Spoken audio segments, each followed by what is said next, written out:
Okay, let's get started. Um, I hope everybody's doing well. I know these are not easy times, um, but nothing better than to study Torah. So Baruch Hashem, we have the strength to do that, and that's what we're going to be doing tonight. So I'm very happy that you all joined us, and I just want to summarize some of the things that we learned last week, just to kind of bring it all together. Um, and I guess the main thing we learned last week was that if something is not food, it's also not chametz, right? That's really important. So, like when you go to the store, you don't have to start looking for kosher for Pesach everything, right? You only need to look for kosher for Pesach food, and even food. You all know, or many of you, I'm sure, are familiar with the list of Rabbi Abadi, where he puts out a list of foods that are kasher Pesach because they don't have any chametz ingredients in them. I think it's a great service for the Jewish community because the fact is that people not everybody has a lot of money, not everybody wants to spend extra money on shopping. So that if you want to rely on that list, Rabbi Abadi is certainly Talmid Chacham, and he certainly studied the laws and he knows the laws. So you can rely on that list as well. So that's the first thing. The second thing is I also want to just teach you a detail, and the detail I want to teach you about is yeast. Yeast is not edible, and yet it is hametz, okay? So anything that has yeast in it, that's an automatic no-no, right? So you can't have any yeast on Pesach. You cannot, of course, you can't eat any food that has yeast on it on Pesach. But also, in addition, you cannot have any yeast in your possession on Pesach. Now, even though yeast is not technically food, you can't eat yeast. So that's the one exception to the rule. So I just wanted to bring that to your attention. So if you have sometimes you have these little packages of yeast, that's 100% chametz. You have to get rid of them. You can't have them in your house. Okay? So what can't you have in your house? You can't have beer, you can't have scotch, right? Because those two things are chametz. Obviously you can't have pasta, you can't have pretzels, you can't have cookies, all those things you have to finish before Pesach and get rid of. But if you have, let's say, for example, a bottle of mustard. I know, for example, French's mustard is on the list of Rabbi Abadi. And you opened it before Pesach. Don't use it on Pesach. Use a new package. Use a new package, but you don't have to get rid of it. You don't have to throw it. You can keep it, right? You can keep it. Just don't use it on Pesach. That's really important. So not everything you have to get rid of, right? There's a lot of things you don't have to get rid of. So that's as far as last week, and that's as far as what we were discussing in terms of food. Okay, so that's clear. So I'm going to give everybody now a chance to ask if there's any questions before we go on to the... Okay, somebody is asking me, why must you get rid of it? The answer is because it is forbidden to have any chametz in your possession on Pesach. You cannot have chametz in your possession on Pesach. It's isur de oraita, right? Now, if you have a food item like French's mustard is on the Rabbi Abadi list, so it's not chametz, and you opened it before Pesach, don't use it on Pesach. Somebody's asking me here, why can't you use a mustard, right? That's why, because you opened it before Pesach, but you don't have to get rid of it. You don't have to throw it out. That's the important thing that I'd like to bring to your attention. So that's as far as forbidden foods. Are there any questions about that? Because now we're going to go to a completely new topic. So before I go to the completely new topic, I want to make sure that you all understand soaps, shampoos, cosmetics, all these things don't have to be kosher for Pesach. I mean, it's kind of silly that I have to say that. How about rice? Right. So look at the list of Rabbi Abadi. Rice doesn't have to be kosher for Pesach. Rice is kosher, You but say look at the list of Rabbi Abadi because he say if you have something open that you have to put it aside. Like if you have right. have a bottle of ketchup and you're turning it over, when does Hametz get into it? No. So let's distinguish two things. The list of Rabbi Abadi is telling you what's kasher for Pesach. So you can check that list and see what food items he has. That's one thing. Put that on the side. The second thing which I said is that if you open something before Pesach, it's a custom. It's a custom not to use it on Pesach, and I think it's a nice custom. Again, I'm not going to go check in anybody's house, but it's a right custom. It's a minhag. We should follow the minhag. This is the minhag of our parents. The minhag of our parents was always for Pesach to use We something have new. to check rice. Right. So the custom again, it's a custom. When you get rice, when you get the rice, I know the women have the minhag. I know my grandmother used to check the They're rice. not busy now, so now they can do it all day long. So okay, I remember. I know my grandmother used to check the rice 7 times. I know my mom used to check the rice 3 times. Okay, I think it's okay to check it once. Really? I think if you check it once, it's fine. It's a minhag. It's a minhag. It's a custom. Years ago, because years ago it wasn't the same as today. Exactly. No, We I have today 20 years ago. totally understood. All right. It's a minhag. It's an action. It's It's an a action nut- that gives you the feeling of Pesach. However you want to interpret it, it's the minhag of our parents. My wife does it. If anybody tries to bring rice to the table which wasn't checked, she won't let it happen. Right? Our wives, God bless them, they're really, they sometimes they keep the masorot even more than we do. It's a minhag, and she tells me this is the minhag. This is the way my mom did it. I'm doing it. I totally understand that. Totally respect it, and I think it's the right approach. I really do. Okay, let's continue. Now I want to discuss what needs to be done on Leil HaSeder. Okay, so here's the thing. We're going to be praying Arvit. It's Wednesday night. Wednesday night, a week from tonight, it's going to be Leil HaSeder. I'm just going to go point by point because it's important that you all know how to do it and do it properly. Point number 1.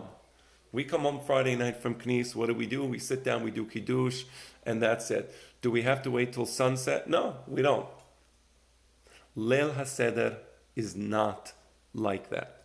Leil HaSeder, you have to wait till Set HaKochavim, till there are 3 stars in the sky.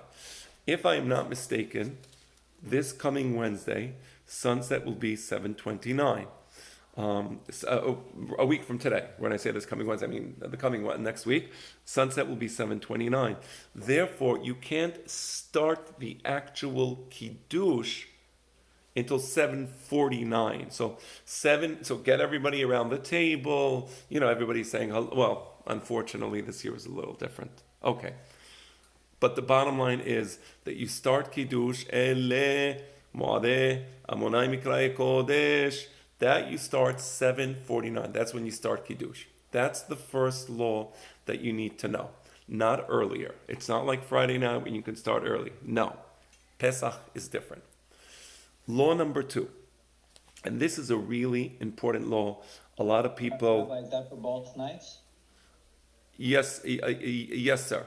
Both nights, Kiddush has to start Miset HaKochavim. Okay. Now, the second law is as follows. You have the obligation. Every man, every woman has an obligation on this night to have 4 cups of wine. Now, for some people, to have 4 cups of wine is challenging. Okay.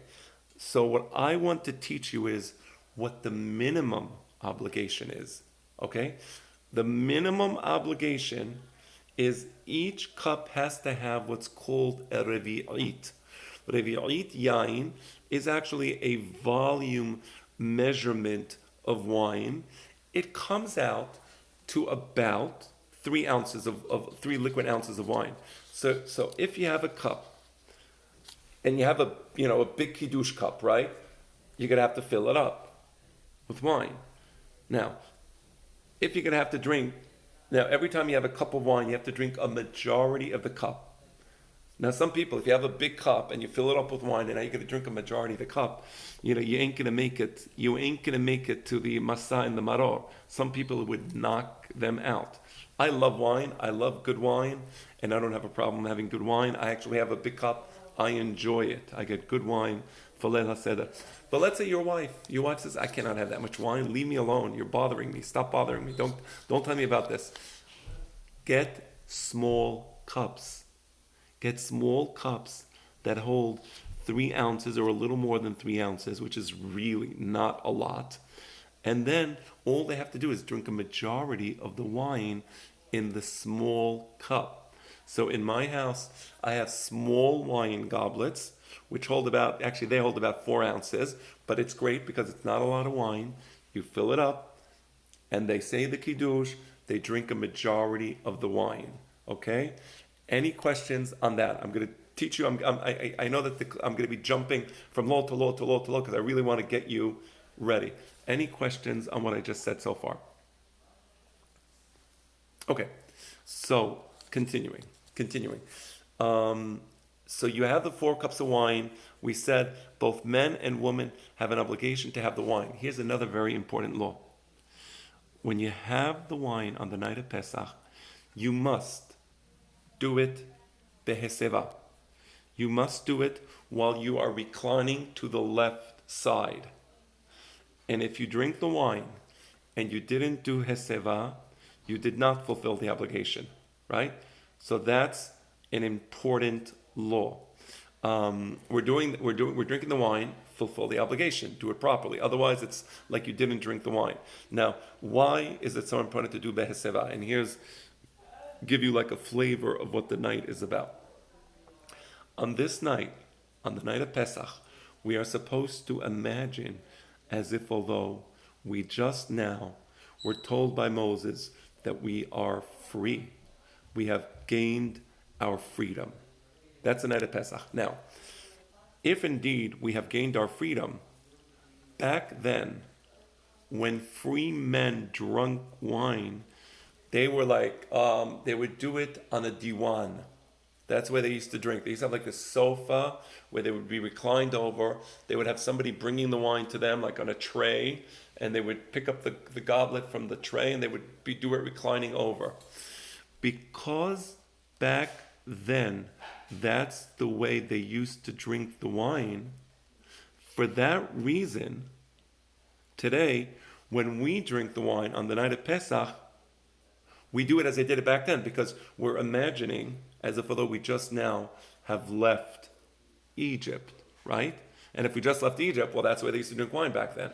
You understand that point? So it's really important to follow the halakha and do it properly. Okay, let me tell you another law. What is the Seder about? Because we have these 4 cups of wine and we have all these things that we do. So let me just give you take a step back and then you'll understand a little more about the 4 cups of wine. Basically, what the Seder is about is us having a formal discussion about a topic that's important to us, right? So the Seder is and back then they used to do that. They used to have these wine-based discussions where they would finish one part of the discussion, have a cup of wine, finish another part of the discussion, have another cup of wine, until finally they would get to the main meal.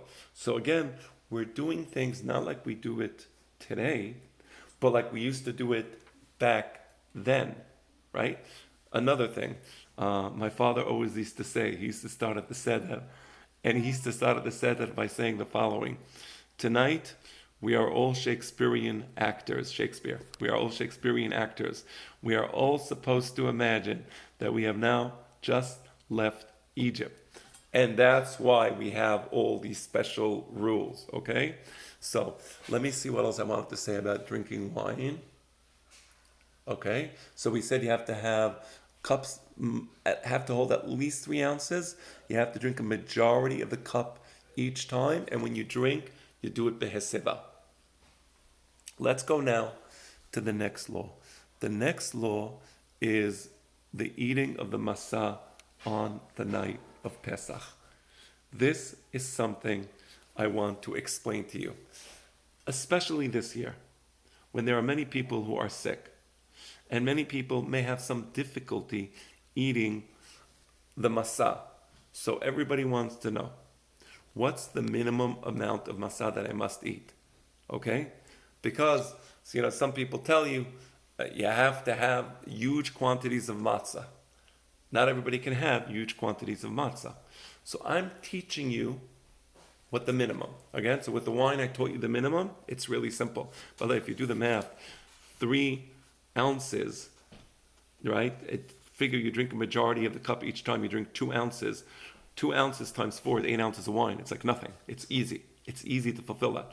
Nobody can say they can't fulfill it, right? Okay, let's go now to the matzah. So there's 4 times during the night that we eat matzah. And during these 4 times that we eat matzah, I want to tell you how to fulfill the obligation. Okay.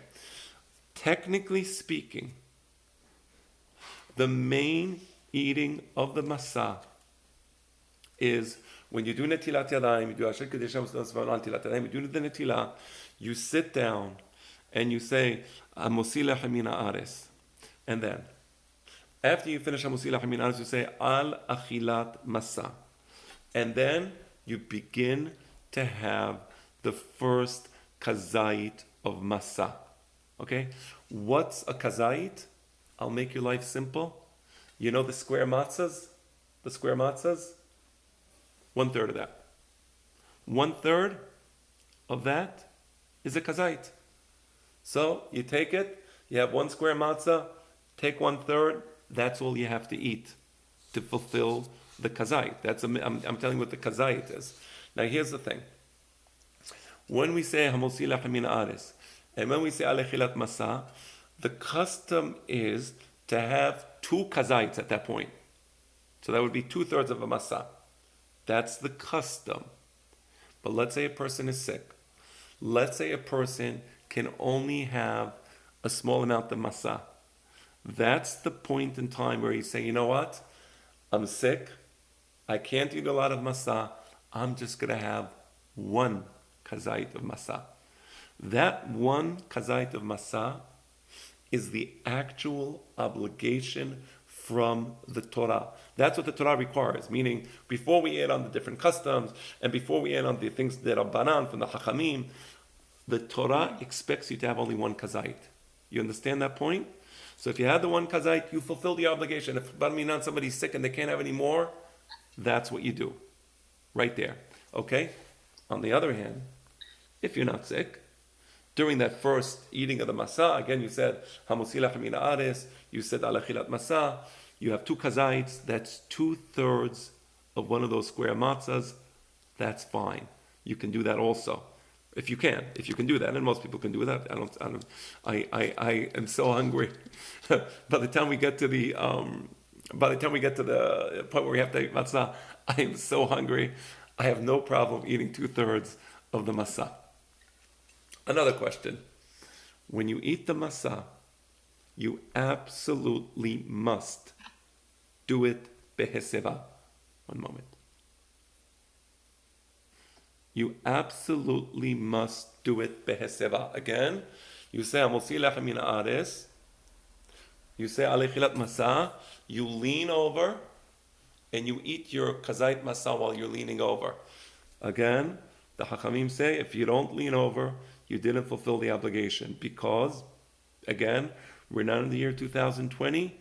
We're in the year 2449 to the Jewish calendar, 2449 to the Jewish calendar, about 3,000 years ago. Back then, when a free man would eat, that's the way he would eat. He would eat leaning over on the diwan. Really important. You lean over on the left side.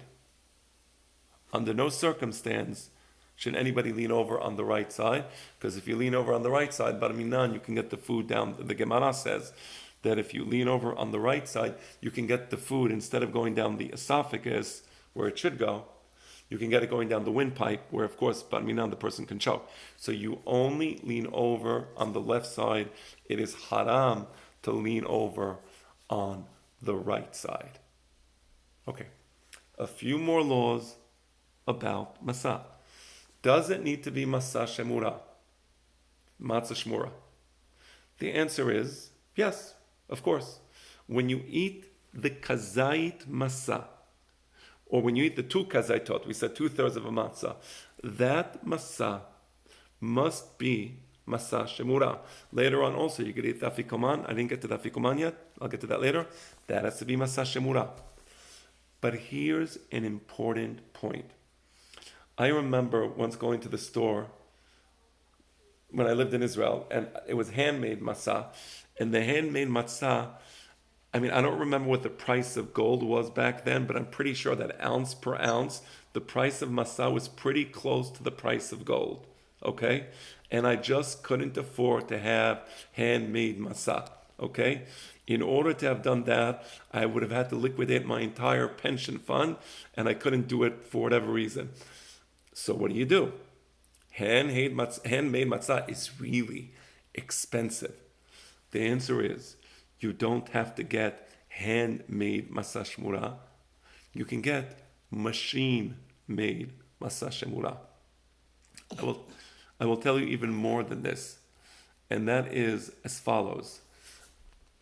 According to Arav Avodah Yosef, machine-made matzah shmura is actually preferable.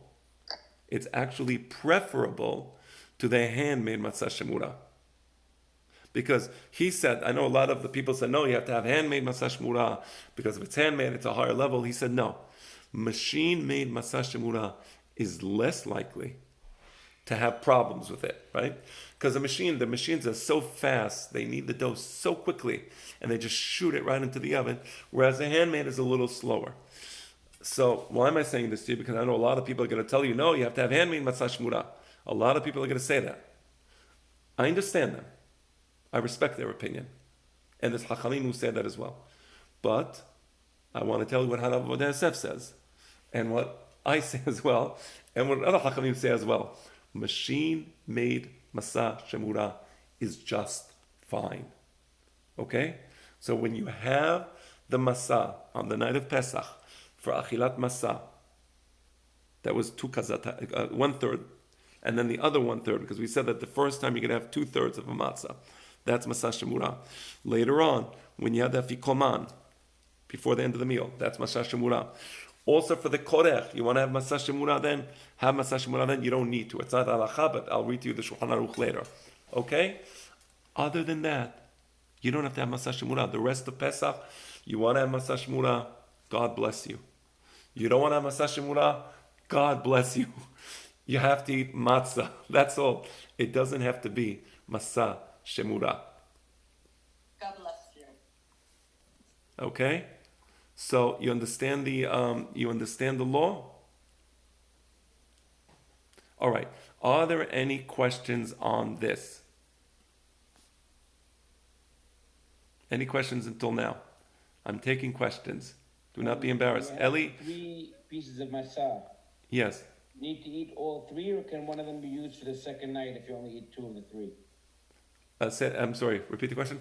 Yeah. You have the 3 pieces, the Right. Kohen Levi Israel. Yeah.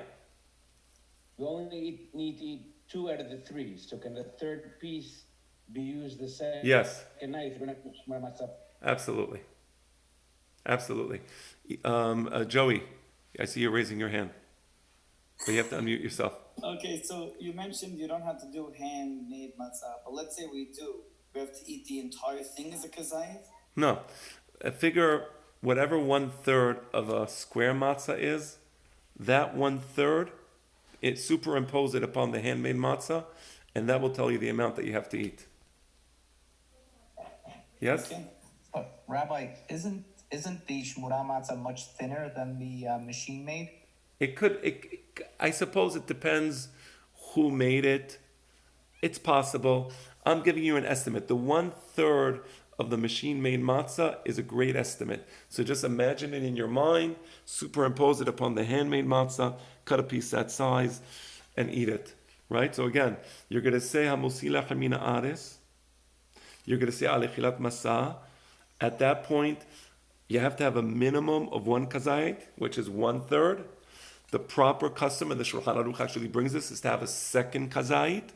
So that would be 2/3 of the matzah. But let's say the wife says, there's no way I'm eating this. Leave me alone. So in that case, you tell just have 1/3 of a matzah, because they have to eat the matzah. Excuse me? Pikuach nefesh if you argue with your wife. Okay. So that's why, that's why I'm teaching you these laws. Because if you don't know the laws, then you can't understand it. The 1 kazayit is absolutely obligatory upon everyone. Men, women, no exception. The second kazayit, do it. The Shulchan Aruch brings it. I'm not chas v'shalom. By the way, I don't want anybody to come out and say, oh, the rabbi said you don't have to. No, you should do it. Of course, Baruch Hashem, we're all healthy, right? Anybody who has the strength to do it, but know what the minimum obligation is so that at the very least you can fulfill the minimum obligation in the event that there is some reason why you can't fulfill the maximum, which is 2 kazaites. Okay? Rabbi, I have a question. Yes, sir. So just from the terms of an absolute minimum, to use the shemorah for just al achilat matzah, and then when you come later to the sandwich and all that, you can use regular matzah, or you have to use shemorah for the whole everything. Okay, so I'm going to read to you the Shulchan Aruch right now about the sandwich. Give me a moment. So you just hear it with yourself because you're going to hear different opinions on it, and I just want you to, right, just one moment. Yeah. And let me tell you where I'm coming from with the question. Let's say Yes. somebody has enough for either doing the whole first night or just doing, in the beginning for both nights. Like Albert was saying, you're carrying it over from one day to the next. Right. So first, let me answer the first question first, and then answer the second question. So the proper custom is that when you do the korech, right? So first of all, we finished with achilat masa. Put that on the side. The next in the seder, we have the situation where when the person is finishes eating the masa, we have korech. We say zecher lamikdash kehilel she'akol chan ve'ochlan ke'echad. We take the matzah, we take maror, we put the matzah in the maror, we make a sandwich. We put haroset, maror, and we make a sandwich. The proper custom is to have that with masa shemura. But if you don't have enough matzah shemura, then you have the matzah shemura, you have it for the hamosi, you have it for the achilat masa, and the third most important is for the afikoman. If you don't have matzah shemura enough, better to have it for the afikoman than to have it for the korech. The korech is a custom. It's a custom, and we do it. When I say something is a custom, I don't mean to minimize. I just want you to understand the priorities. So we do it. But that, if you don't have enough matzah shmura, don't give it for the korech. Most important is to have the kazait at the beginning. Second important, to have the kazait with the afikoman, right before Birkat Hamazon. Third is the korech.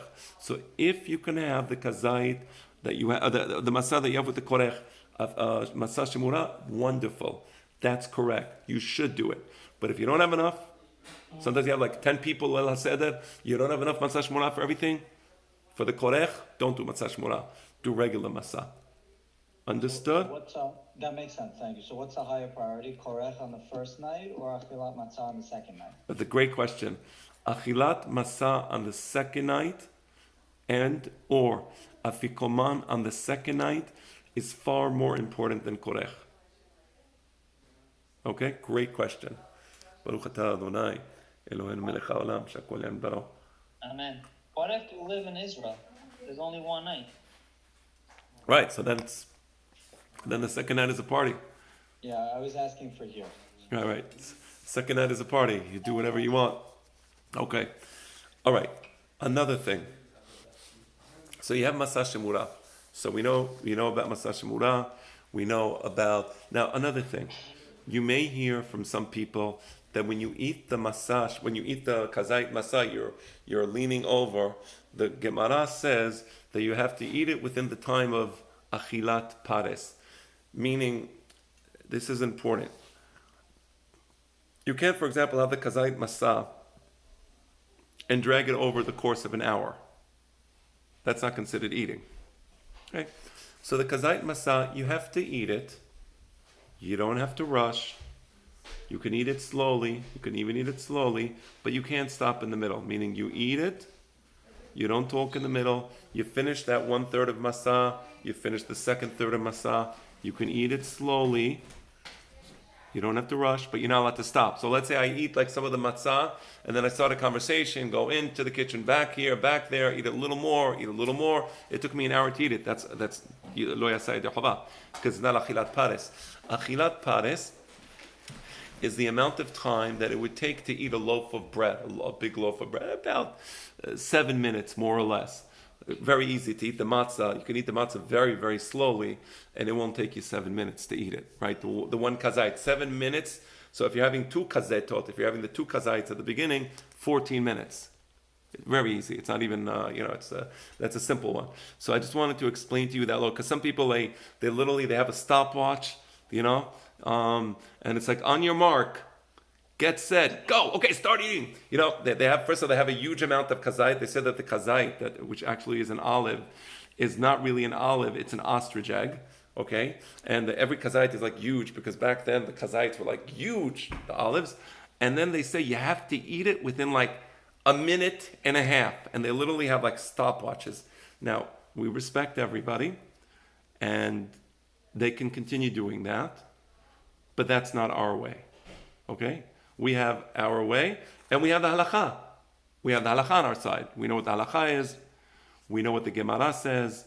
So it's something that they do. But if somebody comes to you and says, "Oh my gosh, you're eating it too slowly," as long as you're eating it and you're not stopping, that's fine. You don't have to rush. You don't have to have a stopwatch. Save the stopwatch for the races. Anybody want to race me after the holiday? I'm going to need to lose some weight after Pesach. I'll do races with anybody who wants to go running. I just need the running. I need the exercise. Yes, Albert. Quick question. While you're eating achilat matzah, could you sneak in some haroset also or no? No, that's a very good question. So I put salt on the matzah, have the matzah by itself, just that kazait, just that, the first kazait that you have it alone, the first third of the matzah, right? Later, but if you have trouble eating it, if you can't eat it, and you want to put for the second kazait, for the second one, right? Because we said the first time you eat two kazait, the first kazait just have matzah with salt. The second one, you want to put some haroset on it because it's easier to eat. Put some haroset on the second kazait. Yes, you may. Okay. How about water? I'm gonna drink water. Yeah, if you're having trouble, like make it easier to eat, make it easy. Yes, absolutely, you can have water. Okay, I also want to tell you there's a special law on Pesach, on Erev Pesach, that you're not allowed to have matzah the Erev Pesach, right? So I know like some people get excited, some people look forward to it, everybody has, I guess, what they like. So Erev Pesach, that's going to be Wednesday, you're not allowed to have matzah that day because you're supposed to keep the te'avon, the appetite for matzah, healthy, and like that when you eat the matzah, hopefully you eat it with a good appetite. Also, you shouldn't have any big meals that day. After midday, you should try to eat a little. Don't come into the seder starving. No, that's not good. Eat a little, but don't fill yourself up. You should be hungry because there's a special mitzvah that when you eat the matzah, you should have it b'te'avon. You should enjoy the matzah. Okay? Yes, sir. I see questions. I thought that you don't eat matzah that day because you have to say Shechianu at night. No, the reason you're not supposed to eat matzah, because when you eat it during the day, it's not a mitzvah, so it's no problem. But right, it's kadeshi. The Gemara says because you say you're supposed to eat it kadeshi ochalena b'te'avon. You should eat it, enjoy it. What would you make on it? I'm sorry. Well, let's say you ate it at 12 o'clock. Right. So before Pesach, when a person has matzah, it's like a cracker. So you would say mezonot on it, right? But during Pesach, whenever you eat the regular matzah is hamosi lechem min haaretz, the regular matzah. On the other hand, if you're having egg matzah, the beracha on the egg matzah would be mezonot, borei mine mezonot. So the difference between regular matzah, which we say hamosi lechem min haaretz, and egg matzah, which you say borei mine mezonot. Why do we remember, usually that day, we eat egg matzah, you eat potatoes, eggs, but we avoid the matzah itself. Right, egg matzah, yes, you can have egg matzah beforehand, right. Yes, but yes. The regular matzah, they usually hold off. 100%, you're not allowed to have the matzah that day. The day before Pesach, you're not allowed to have the matzah, 100%. Okay? Good. Let's see what else I wanted to talk about. So I spoke about the time. So the time that it takes to eat the matzah, you don't have to rush. You don't need to enjoy the eating of the matzah. And okay. So now I want to read to you in Harambam. What time is it? Good. You have 25 minutes. I'm going to read to you, and let me share the screen with you now. So I'm going to do a share screen, and we're going to just go over the basic points of that night. Okay? We could kind of make actually, before I do that. Okay. Back here. So there is, as we said, the achilat maror. Okay, this is really important. We didn't speak about the maror. The maror are the bitter herbs. Bitter herbs are defined in the Mishnah and in the Gemara as different types of bitter lettuces. So it could be romaine lettuce, there's different types, endives, different types of lettuce. For us, for the Sephardim, it's not that white root that our Ashkenazic brethren have. Let me explain this to you. They have a thing, I think if I'm not mistaken, it's called chrein. Chrein? Does anybody know what it's called? Okay, it's this white root, which is very, very spicy, right? I understand. I never ate it, but I understand that it's a very spicy thing. Now, Isn't it like horseradish? yeah, I think so, something like that. Yes. Okay, for the Sephardim, that is absolutely not maror. Let me explain to you what happened. The maror is defined in the Mishnah. We know what it is. It's this fresh lettuce. It's these leafy vegetables. And the Mishnah lists 5 types of maror. And we know what they are. What happened? In the Ashkenazic countries, back then there was no refrigeration. They didn't have the maror. They just didn't have it. They also didn't have etrog, by the way. There were many countries that didn't have etrog, right? Because it just didn't exist. Right? I mean, I'm sure you've heard stories when you're growing up in school where they're looking for an etrog, nobody has an etrog, and today you're saying, like, what type of story is that? That doesn't make any sense. Why wouldn't they have an etrog? Back then, there were no etrogim. Right? Back then, there was no maror. And because there was no maror, the Ashkenazim, they developed the custom to have that, whatever you call it, chrein, whatever they call it. For the Sephardim, who used to eat the maror, the actual green leafy, vegetables, it is absolutely not acceptable to eat the chrein. Okay, so that's really important. Now, when you eat the maror, it has to be a kazait maror. What's a kazait maror? It's about the size of a leaf that's about this big, right? Right? Again, it's an ounce. It's an ounce. It's about an ounce. So, right? So you take the maror. You put some haroset on it, and you eat it with the haroset. Now here's the thing. Until now, whatever you did, whether you're eating the masa, whether you're drinking the wine, whether you're having the afikoman, which we still didn't get to at the end, you are obligated to do it beheseva, leaning to the left. We said that. And if you don't lean to the left, you didn't fulfill the obligation. The maror, you don't lean to the left. You eat it regularly. And why is that? Somebody want to venture to speculate why that is? It's not a special thing. It's a sad part of it. Right. It's not right. So what it is, correct, when we eat the maror, is to remember the bitterness of the slavery. So if we're remembering the bitterness of the slavery, that is the most appropriate time not to feel that we just left Egypt, but this is a moment where we're actually thinking about, wow, there were some bad times there. We were slaves, so we don't lean over. We eat the maror normally. Is there a limit how much haroset you can put on it? No limit. You can take the whole bowl, just dump it on, and eat the maror. But you should be able, but justing aside, you should be able to taste the leaves. You should be able to taste the leaves. Have the taste of the leaves.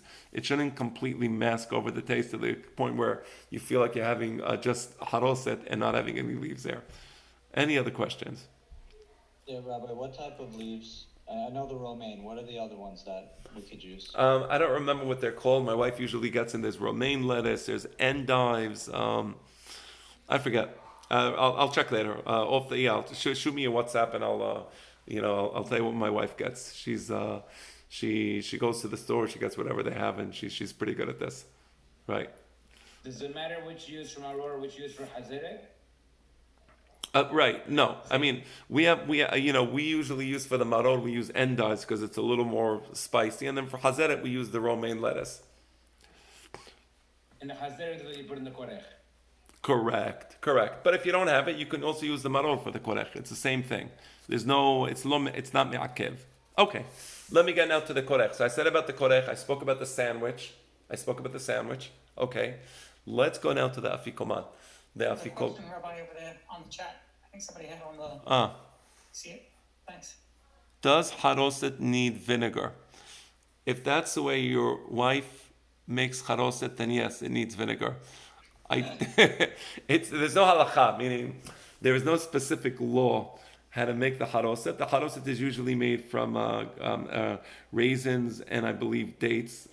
Again, this is based upon what I taste. My wife is the expert at this. I'd be happy to ask her if she puts vinegar in the haroset, but I just don't know. Yes, more questions. Okay, all right. What's the what? I answered that question. Isaac Tabelli, what is the equivalent size of a round shmura matzah? Okay, all right. Let's continue now. The last thing, and again, and normally I would love to spend time with you going through the Haggadah, explaining it to you because it's so beautiful. But again, under the circumstances, I just want to tell you the bare minimum. Like this year is about let's fulfill our obligations and make sure we're doing it right. Okay, it's so important when you're dealing with halacha, when you're dealing with law, to do it right, to do it properly. That's how we show respect for God. We respect God by taking what He says seriously and being precise about His instructions. So that's what this is about tonight. Because there's so much I'd love to talk about, but I need to get through these rules. So let's get to the meal. You have the meal. Okay, now I got to be honest with you. My mom makes an amazing zerah. My wife makes an amazing zerah. By the time I get to the meal, seriously, after having the masa and the korech and the maror and the haroset and the zerah and the eggs, zecher lekurban chagiga, I'm telling you, I can't eat. Okay, I cannot eat at that point.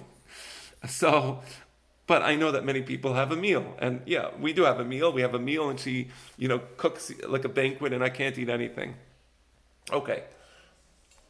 Let's say you had the meal, you finished the meal. People like having dessert. I know they have these special foods for Pesach, chocolates, kasher Pesach. Everybody's like just waiting for those lemon candies and whatever else you guys like. Have it, enjoy it, with one provision. Once you have the afikoman, you're not allowed to eat. The law is, en maftirin achara Pesach afikoman. After you have the afikoman, that's the last kazait of masa that you have right before Birkat Hamazon. You're no longer allowed to eat. So why am I saying this? I'm saying this, eat whatever you want to eat. Enjoy the food. It's Yom Tov. It's a special mitzvah to eat. Enjoy the dessert. But at the very, very, very end, when you finish eating, that's when you have the kazait afikoman. Again, a kazait is 1/3 of a masa. You have the kazait afikoman. You lean over to the left. You eat it. And at that point, you don't eat anything else. What's the reason? Let me explain to you what that is. Because back then they had the Korban Pesach. Now, the Korban Pesach was the most special meat that a person would eat in his life. It was once a year. They would go to Yerushalayim, and the day before Pesach, after they do Bi'ur Hames, they would go to Yerushalayim and they would bring a Korban Pesach, a sheep, a lamb, and then they would eat the meat of the Korban that night. That night, as part of the Seder, they would eat the meat of the Korban. Okay, now, they would save, now this Korban was holy, it was Kadosh. And because it was kadosh, you had to eat it in a state of ritual purity. Anybody who wasn't pure wasn't allowed to eat from the Korban Pesach. So first of all, they would have to be pure. That's number one.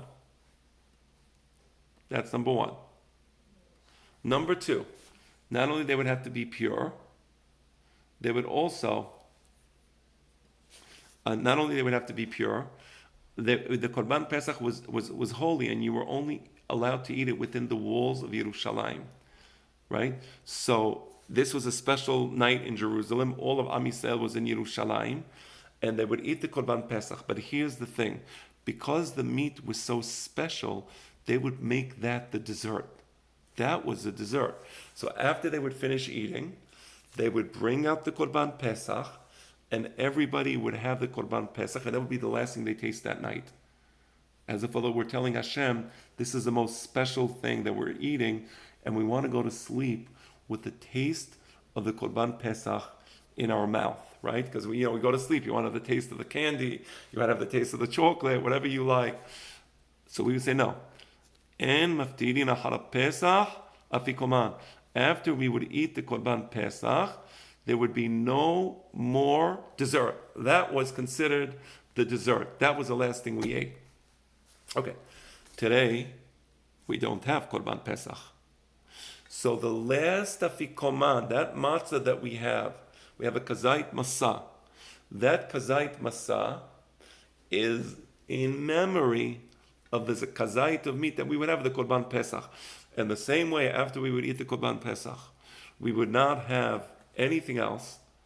We also, after we eat the masa, we wouldn't have anything else. So that's why the last thing that we eat on that night is the afikoman, the kazait masa. You understand that now?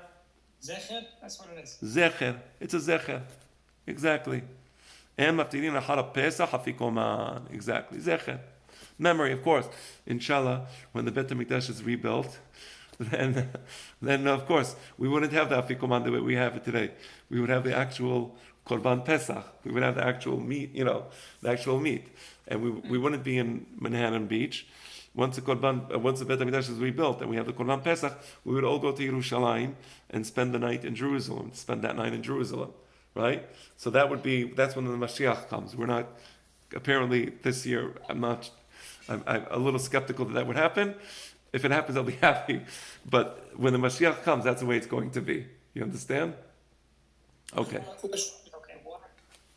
Yes, Al. When you cannot eat, for how long you cannot eat? Till the morning or? Yes. In other words, the idea is to go to sleep with the taste of the masa in your mouth. Now, if person has some issue, a health issue, I don't know, he needs to eat, he's hypoglycemic, of course.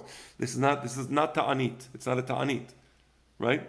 I'm saying the proper minhag is not to eat and to go to sleep with I have no problem, because at this point I am so full from everything I ate. I don't want to eat anything else. But if somebody wakes up in the middle of the night and they're hungry, they can eat. It's not a ta'anit, okay? Yes, Albert. So no visit, right? No bizir after the afikoman, no bizir. That's not really the question. My question is this: the zecher korban hagigah. That gets no fanfare. You just eat the egg and that's it. Why is it? What's that all about? Yeah, that's a great question. We don't even talk about it. It's just like it's like a by the way at the end. I'll explain to you what the zecher l'korban hagigah is. That's great. We eat the egg, zecher l'korban hagigah. So I'll explain that. So as I said, back then they would go to Yerushalayim. Now the way it worked is, let's say my family was going to Jerusalem. Baruch Hashem, I have my children. God bless them all. And we go to Yerushalayim together. Now we would buy a sheep for the Korban Pesach. Now I would say, Albert, you know what? Let's do a habura together. A habura means we're going to make a group, and this group, my family, your family, whoever, maybe we'll choose somebody else. The three of us, Mikey, you want to join us for the habura of Korban Pesach? The habura is called the group of friends that love each other. They're going to go together and they're going to have Leil HaSeder together and they're going to eat the Korban Pesach together. Now here's what happened. Let's say you have in one group, you have 30 people. 30 people, the Korban Pesach, it's a 1-year-old sheep. There's not a lot of meat there, okay? Not a lot of meat. Everybody has to have a kazait, 1 ounce. So what did they used to do? That night, they would bring a special korban hagigah. It was a special korban that it was optional. You weren't obligated. They would bring a special korban, like a cow or something. Together with the korban Pesach, they would bring the korban, and then when they came back home with the korban Pesach, right, which was the meat for the korban Pesach, they would also bring the meat for the korban hagigah. And the meat for the Korban Hagigah, that was a huge amount of meat. Because the Korban Pesach, as I said, it was a 1-year-old lamb. The Hagigah could have been like a big cow, okay? So like everybody gets like a nice nice ribeye steak or rib steak. Like there's a lot of meat there, a lot of good meat. So they would eat the Korban Chagiga that night also.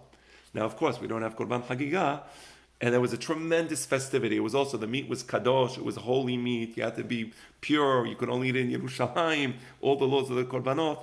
So today, we have the egg. That's all it is. Zecher, just to remind us that back then, we used to have this huge celebration, which a huge amount of meat, and it would be kadosh, and you would be kadosh, and you would eat it, and you would experience the Shekhinah in a way that you could never experience it today. So we want to remember it. That's the egg. Zecher, to remind us. Yes? But why egg even? Why not even a little piece of meat? Hachamim said an egg. Good question. I don't know. But I don't know. It could be that that back then maybe they didn't have any. That maybe that's what they had. You know, our parents in Halab, they weren't all wealthy.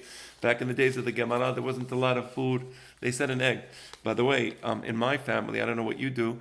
We have meat. We have lamb meat in memory of the Korban Pesach. We don't roast it because it's haram to roast. We broil it in water, right? But it's the most delicious thing. So we do have meat, zecher lekorban Pesach. So for Korban Chagiga, we have an egg. That's what it is. Okay? Any other she'elot? Any other questions? Yes? Okay. Let me just take you. So basically, every time you're having a cup of wine on this night, it's actually like you're saying a toast. Right? So the first cup of wine, we're saying, and we sit down and we recline, we say the beracha, we sit down, we have that wine. It's a toast. You should feel like you're making a toast. Making a toast in honor of the beauty of the holiday. That's the first cup of wine, right? And then the second cup of wine, we have that second cup of wine, and we're making a toast. What is that toast about? So we are remembering, we just discussed the miracles that took place in Egypt. We discussed the fabulous things that happened to us, not to our parents, in Egypt. And we make a toast. We make a toast, right? For that. The third cup of wine, we have it after Birkat HaMazon. That's a toast, thanking God for the food that He just gave us. So we have that. And then the fourth cup of wine is Hallel. We say Hallel, we say Nishmat Kol Chai, we recognize, we say thank you to God for all the beautiful things that He gives us in the world, and we make the final toast. So each one of the cups of wine is actually a toast where we are expressing our gratitude and our happiness at what is happening around us. Okay? That's an important point. All right? Yes, Eddie? Rabbi, I have a question. Yes. Are we obligated to drink full glasses of wine? I mean, I really don't get along with wine so well. Yeah. But what's the deal with that? Get yourself cups that only hold 3 ounces or a little more than 3 ounces. Now those cups, that's 3 ounces is very little, by the way. Those cups, you only have to drink a majority of the cup. So figure you have 3 ounces of wine in the cup. You drink 2 ounces. 2 ounces is easy. Okay? 2 ounces is easy. Another option, there were years when my wife, there was a couple of years that she was pregnant on Pesach and she didn't want to have any wine. She felt like alcohol is very bad.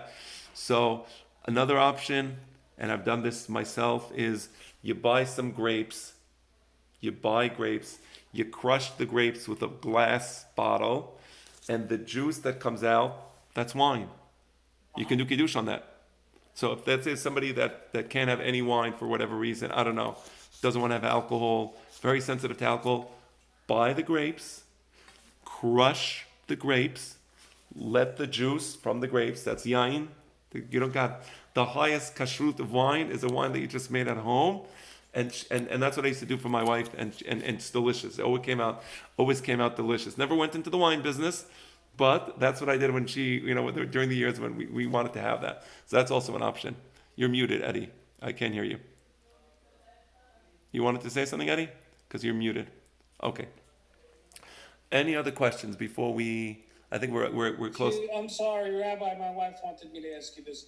If you could if you are going to crush grapes, do they have to be red grapes? No, they can be white grapes as well. It could be red grapes, it could be white grapes. Any grapes are fine.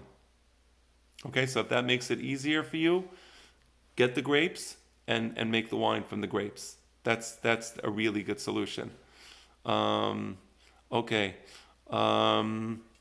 Oh, somebody just asked me a question. What do you say for the zeroah then? So when I eat the zeroah, I say zecher lekorban pesach, right? Oh, yes, exactly. Zecher lekorban pesach. Okay, I like this chat. This is awesome. All right, and then let me just give you one little thought for the night. You know, we say Abadim hayinu lefaro b'Misraim. That's how we start the Seder. We were slaves to Pharaoh in Misraim. And, you know, I recently gave a class, and if you didn't see it, maybe you wouldn't want to see it, on escaping from Plato's cave. And the point is, if you were born in North Korea and you believe in the world around you, and you have no access to internet, no access to outside information, you would probably think that North Korea is the most enlightened place in the world to live. It isn't, but that's what you would think, right? Now, today some North Koreans know that that's not true, but that's only because they get some information from the outside world and they realize there's a world outside North Korea. So another example is Russians living under Stalin in communism, living in utter poverty, people starving to death, other people getting taken to the gulag, tortured to death. And these people think that this is the most enlightened place in the world to live. Alexander Solzhenitsyn, in the really masterpiece, The Gulag, he discusses how there was a mom who was arrested by this Soviet secret police. And the Soviet secret police, they arrested her on false charges. Back then, neighbors, you know, there wasn't a lot of room in the apartment buildings. So if you wanted to have a little extra space, you would tattletale about your neighbor and you would get his room. So it was one of those situations where she was basically put into the gulag unjustifiably, and she was put there on trumped up charges. And her daughter sends her a letter, and she says, "Mom, is it true? Did you do this? Did you betray the communists? How could you betray the communists?" So the mom had a choice. She could tell her daughter the truth and said, "No, it's all a lie. I was put here by my neighbor. You know, the neighbors just wanted the extra space, and they lied." But if she would have done that, she would have been deprecating the communists. The other choice was to lie to her daughter and say, yes, that she was a traitor to the communists and she's in the gulag for good reason. But in that case, she would be deprecating herself and lying to her daughter at the same time. And if you guess that she chose the latter route, which is to praise the communists and deprecate herself and lie to her daughter, you would be correct. That's what she did. So when people live in dark totalitarian regimes, they think it's the best place in the world. And if you think there's something wrong with communism, there's obviously something wrong with you mentally. And what would they do to people who thought there was something wrong with communism? They would send them to mental institutions. So, we start the Haggadah by saying, Abadim hayinu lefaro b'Misraim. We were slaves. Mr. Egyptian, don't kid us. Stop sketching us. Don't try to sketch yourselves. This is a place of slavery. This is a place of evil, right? And we're not going to buy the communist propaganda anymore. So we say, Abadim hayinu lefaro b'Misraim, right? That's a great statement. And the question is, are we free today? Are we free today? Well, I have about 35 seconds to answer that question, so I won't. Is there a better system? Is there a system where man can achieve freedom? That's an interesting question to think about and to ponder upon, because sometimes we're repressed and we just don't know it because we're used to the repression and we consider the repression to be normal. So it's the idea of Pesach is think outside the box. Our fathers thought outside the box. They realized they were slaves. That's brilliant. And therefore we aspire to a different system. And you know what that different system is called? It's called Yemot HaMashiach. we aspire to the Messianic era. Because you know what? There's a lot of sketch going on today. You see the bail law where they let criminals out because, we can't let criminals in jail. That's not the right place. Better to let them in the streets to attack their same innocent victims again. So are we free today? That's a good question. And you can all answer it as you wish to answer it, but it's something to discuss. Okay? So I think we're done. If there's any questions, I'll take them. Otherwise, we'll,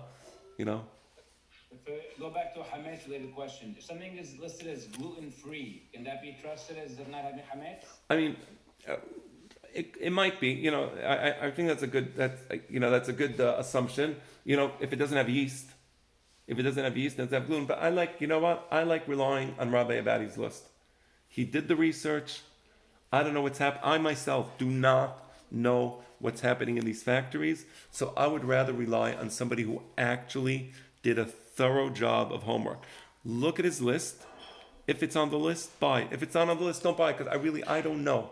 I can't answer that question. I don't know enough to answer that question. I know the halacha, but I don't know what happens in the factories and what gluten-free means, so just can't answer it. It's a great list, by the way. I'm using it. Yeah, it is. Okay? Gentlemen, if you have any other questions, send me WhatsApp. Send me questions, call me. I'm available to answer any and all questions. I want you all to have a beautiful Seder together with your families, even if it's a little smaller this year. Just enjoy the Seder. Okay?